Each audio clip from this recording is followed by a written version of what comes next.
especialista advierte a las adolescentes sobre el peligro del uso del anticonceptivo y el hábito de fumar.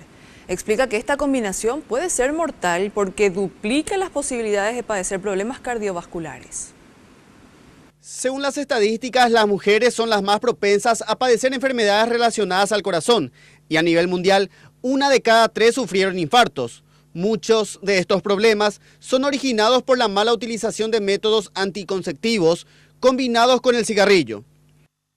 Por supuesto que eso no se presenta en el momento en que lo están haciendo, ¿verdad? Generalmente eso lo hacen las adolescentes o las mujeres jóvenes, ¿verdad?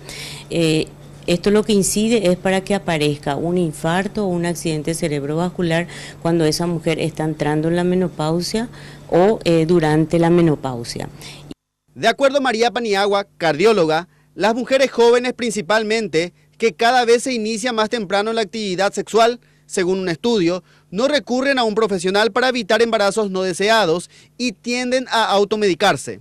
Teniendo la percepción de lo que pasa en nuestro país, ya que las niñas se están iniciando muy tempranamente en su actividad sexual y empiezan a consumir los anticonceptivos en forma indiscriminada y sin la indicación de un médico, de un profesional. Entonces por eso es que llamamos la atención y ojalá que nos vean las adolescentes, ¿verdad? Y tomen conciencia con respecto a esto.